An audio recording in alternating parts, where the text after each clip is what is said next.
السلام علیکم ورحمۃ اللہ وبرکاتہ۔ امید ہے آپ سب خیریت سے ہوں گے۔ اللہ پاک آپ سب کو اپنے حفظ و ایمان میں رکھے اور اپنی بے شمار رحمتیں آپ سب پر نازل فرماتا رہے۔ آج کا میرا موضوع ہے حضور صلی اللہ علیہ وآلہ وسلم کی شادیوں پر اعتراضات۔ عقل انسانی اللہ کی طرف سے عطا کردہ ایک عظیم نعمت ہے جس کے ذریعے انسان کو حق، حقانیت اور راہ ہدایت تک رسائی حاصل ہوتی ہے۔ البتہ بعض اوقات قومی عصبیت، مذہبی تعصب اور منفی رویہ انسان کی عقل پر پردہ ڈال دیتی ہے۔ ایسے میں سچ اور سچائی خواہ روز روشن کی طرح عیاں ہو، اس کا ادراک کرنا ایک امر محال ہو جاتا ہے۔ مغرب کے نام نہاد محققین نے جب تحقیق کا لبادہ ہو کر اپنے مخصوص اہداف کے حصول کے لیے اسلام اور مسلمانوں سے متعلق ہر چیز کو اپنے بے جا اعتراضات اور سخت تنقید کا نشانہ بنانا شروع کیا تو خاص طور پر پیغمبر اسلام کی پاکیزہ سیرت کو داغدار کرنے اور آپ کے تئیں اہل اسلام کی عقیدتوں کو کمزور کرنے میں اپنی پوری توانائیاں صرف کر دیں۔ آپ کی صفاف و شفاف سیرت و کردار پر ایسے اعتراضات کیے، آپ کی حیات طیبہ پر ایسے الزامات عائد کیے جن کا عقل و خرد اور حقائق سے کوئی واسطہ نہیں۔ اس زمن میں مستشرقین کی وہ من گھڑت اور افسانوی باتیں جس میں انہوں نے رسول رحمت صلی اللہ علیہ وآلہ وسلم کی معتدد شادیوں کو اپنی دریدہ دہنی اور فوات کا نشانہ بنایا، اس قدر بیہودہ ہیں کہ واقعات کے پس منظر پر نظر رکھنے والا کوئی بھی صاحب بصیرت شخص ان میں معترضین کی کچھ فہمی، بہتان تراشی اور علم و تحقیق کے اصولوں سے روگردانی کو بآسانی دریافت کر سکتا ہے۔ بعض اوقات ہمیں اس طرح کی باتیں اور حدیثیں سنائی جاتی ہیں جو اپنی من گھڑت ہوتی ہیں، اپنے سے اس میں چیزوں کو شامل کیا جاتا ہے اور اس بات کو حقیقت سے بہت دور تک کر دیا جاتا ہے۔ اعتراضات میں مشرکین نے جو سب سے پہلا اعتراض کیا، مشرکین نے کثرت ازواج کی بنا پر آپ صلی اللہ علیہ وآلہ وسلم کو جنسی طور پر حد سے تجاوز کرنے والے انسان کے طور پر پیش کیا، نعوذ باللہ۔ ان لوگوں نے آپ صلی اللہ علیہ وآلہ وسلم کے خلاف ایسی زبان استعمال کی ہے جو علمی و تحقیقی معیار سے تو کوسوں دور ہے۔ عام انسانی اخلاقیات بھی اس کے ذکر کی اجازت نہیں دیتے، اور اس پر ستم ظریفی یہ ہے کہ ان بازاری اور بد زبان لوگوں کو اسکالر اور محقق بھی کہا جاتا ہے۔ ولیم مور آپ صلی اللہ علیہ وآلہ وسلم کے بارے میں لکھتا ہے، Muhammad was now going on 70 years, but weaknesses for the sex seemed only to grow with age, and the attractions of his increasing harem were insufficient to prove his passion from wandering beyond its ample limits۔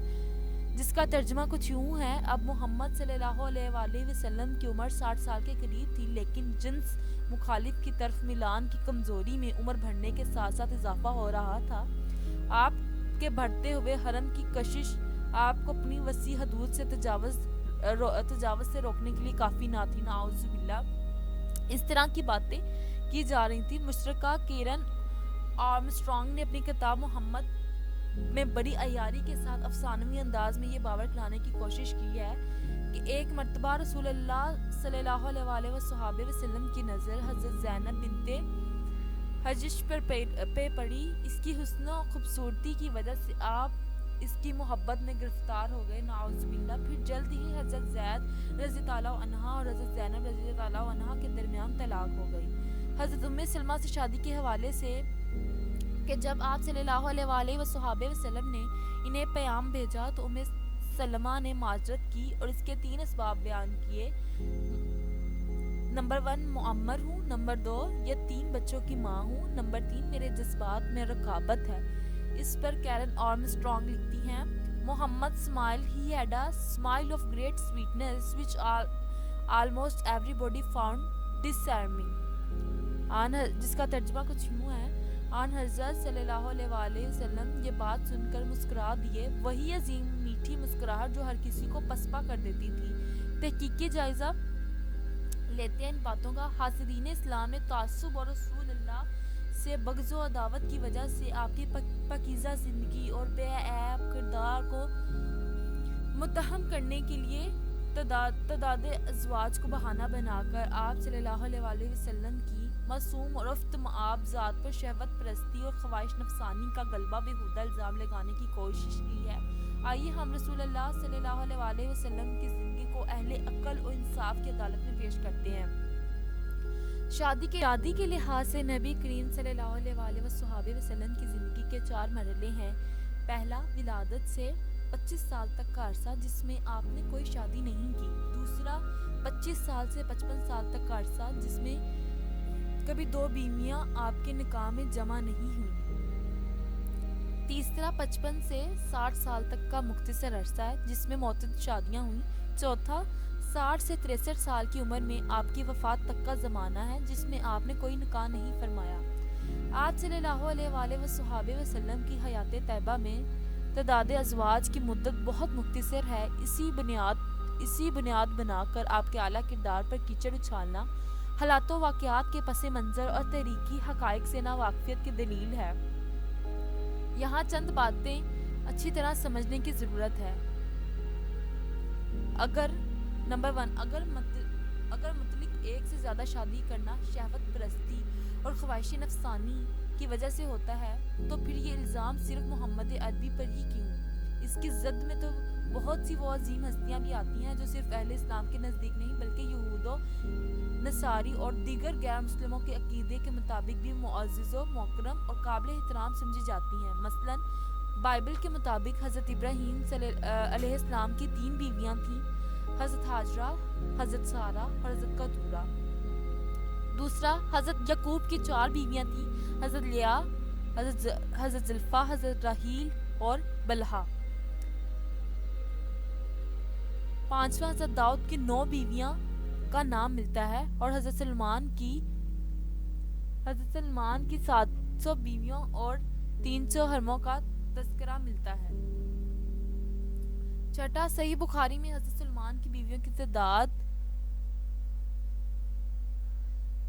70 سے 100 تک بیان ہوئی ہے۔ ساتواں، راجات شرط کی 3 بیویاں تھیں، رانی کوشیلا، رانی سمترا اور رانی کیکئی۔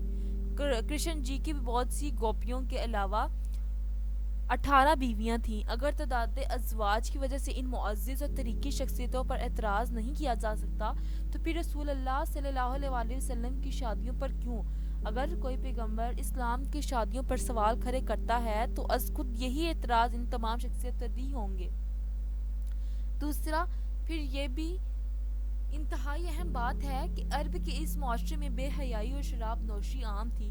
اس کے باوجود آپ کے جانی دشمن بھی آپ کے کردار کی پاکیزگی کی گواہی دیتے تھے، آپ کو صادق و امین کے لقب سے یاد کرتے ہیں، اپنی امانتیں آپ کے پاس رکھتے تھے، آپ حجرہ اسود کے سنگین معاملے کا حل فرماتے ہیں، اعلان نبوت کے وقت اہل مکہ کے ساتھ گزاری ہوئی اپنی صاف ستھری زندگی کو نبوت کی دلیل کے طور پر ان کے سامنے پیش کرتے ہیں۔ فقط لبست فیکم عمرہ من قبل افلا تاکلون، سورۃ یونس۔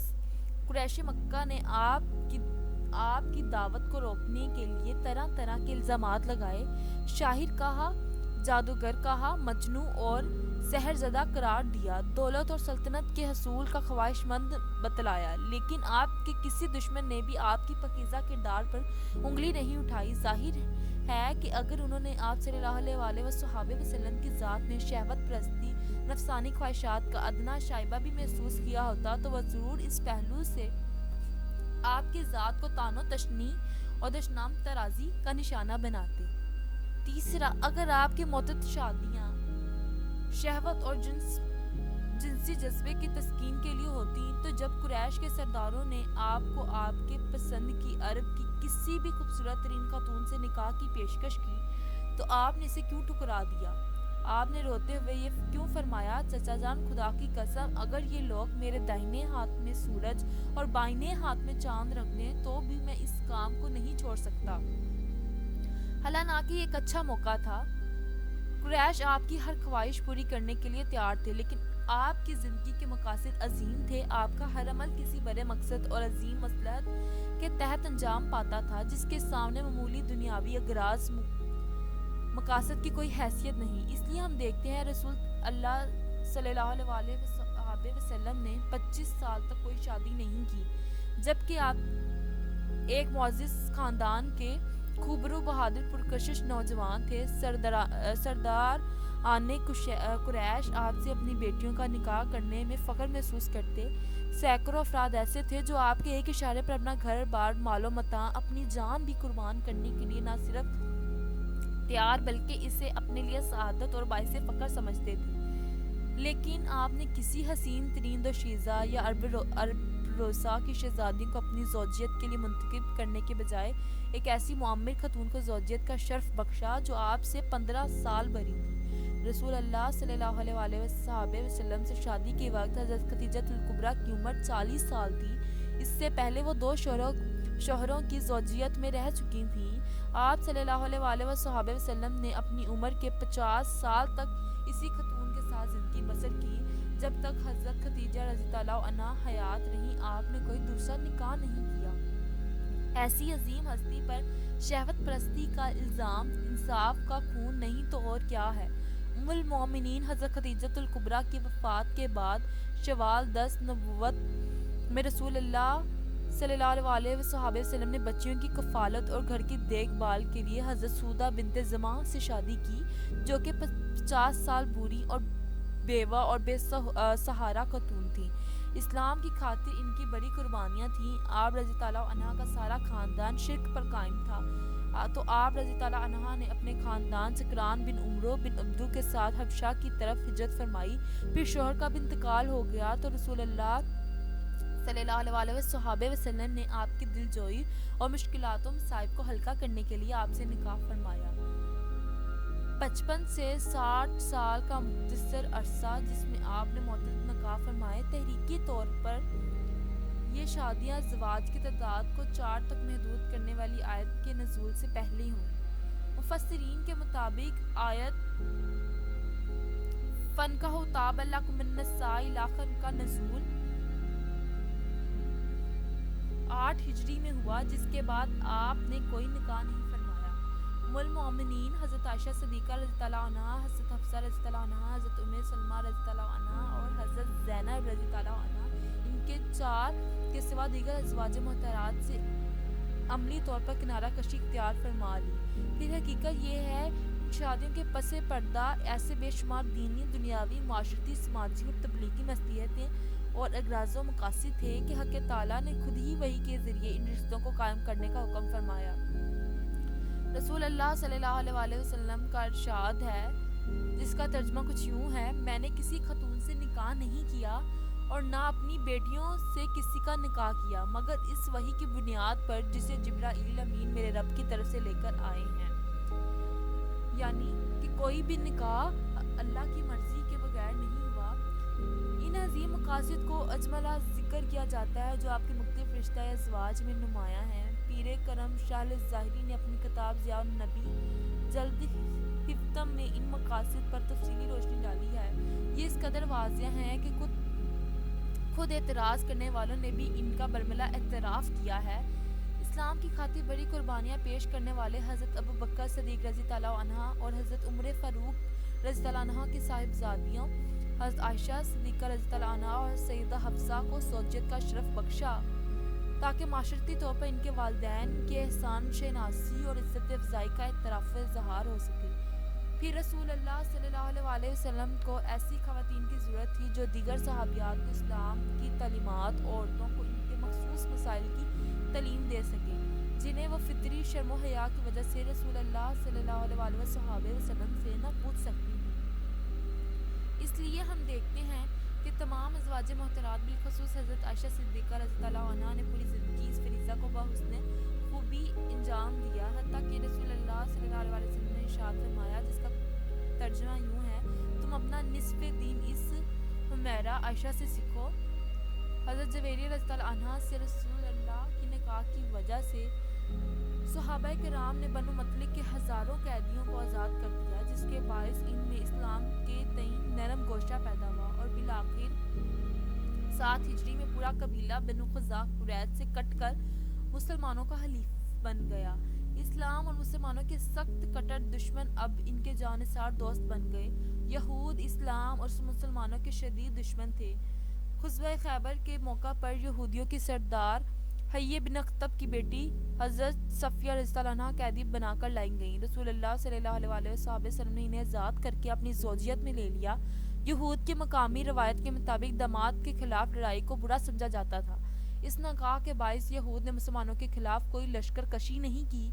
اسی طرح حضرت ابو سفیان کی بیٹی حضرت ام حبیبہ رضی اللہ عنہا سے شادی کا ایک مقصد قریش کے دو نہایت اہم قبیلے بنو ہاشم اور بنو امیہ کے آپسی اختلافات کو مٹا کر خوشگوار اور تعلقات قائم کرنا تھا۔ اس نکاح کے ذریعے اسلام کے ایک بہت بڑے مخالف ابو سفیان کی دشمنی کا زور ٹوٹ گیا۔ سیدہ زینب بنت خزیمہ، سیدہ ام سلمہ قدیم الاسلام اور راسخ العقیدہ تھیں۔ ان دونوں کے شوہر عبداللہ بن حجش اور ابو سلمہ عبداللہ بن اسد غزوہ احد میں شہید ہو گئے تھے، یہ بے یار و مددگار رہ گئی تھیں۔ نیز ان دونوں کے خاوندوں سے رسول اللہ صلی اللہ علیہ وسلم کا قریبی رشتہ تھا، اس لیے صلح رحمی کا بھی تقاضا تھا کہ ان خواتین کو زوجیت میں لے کر ان کے ایمان کی حفاظت اور دنیاوی ضرورت کی کفالت کی جائے۔ آخری نکاح آپ نے حضرت میمونہ بنت حارث سے فرمایا جو بزرگ اور بیوہ خاتون تھیں، جن کی 8 دیگر بہنیں عرب کے بہت اہم لوگوں کے نکاح میں تھیں۔ حضرت عباس کی ترغیب کے بعد آپ صلی اللہ علیہ وسلم نے چچا کی خواہش کے احترام میں ان سے نکاح فرمایا، جس کے نتیجے میں آپ صلی اللہ علیہ وسلم کی رشتہ داری عرب کے بہت اہم خاندانوں سے ہو گئی۔ رسول اللہ صلی اللہ علیہ وسلم کی حضرت عائشہ کے علاوہ تمام ازواج محترات بیوہ یا طلاق یافتہ تھیں۔ اس طرح آپ نے انسانیت کو بے سہارا بیوہ اور مطلقہ عورتوں سے نکاح کی عملاً ترغیب دی ہے۔ اسلام نے چونکہ زنا کو نہ صرف حرام قرار دیا بلکہ زانی کے لیے سخت سزائیں بھی مقرر کی ہیں، اس لیے اس کا فطری تقاضا تھا کہ نکاح کے معاملے میں تھوڑی وسعت کو برقرار رکھا جائے۔ وہ معاشرہ جو نکاح کے بغیر مرد و عورت کے تعلقات کی کوئی حد اور تعداد مقرر نہیں کرتا، کیسے ایک سے زائد نکاح پر اعتراض کرتا ہے، مجھے نہیں معلوم۔ امید ہے آپ سب کو یہ ویڈیو پسند آئی ہوگی، جس میں آپ صلی اللہ علیہ وسلم کی معتدد شادیوں کی اصل وجوہات بیان کی گئی ہیں، اور یہ بتایا گیا ہے کہ آپ صلی اللہ علیہ وسلم کی ہر شادی کے پیچھے کچھ نہ کچھ وجوہات اور مصلحتیں تھیں۔ بے شک آپ صلی اللہ علیہ وسلم کی زندگی کو اعلیٰ اور بہترین نمونہ بنا کر پیش کیا گیا ہے، اور میری تمام حاضرین سے گزارش ہے کہ میرے چینل کو سبسکرائب کریں اور بیل آئیکن کو پریس کریں تاکہ نئی آنے والی ویڈیوز کا نوٹیفیکیشن ملتا رہے۔ خدا حافظ۔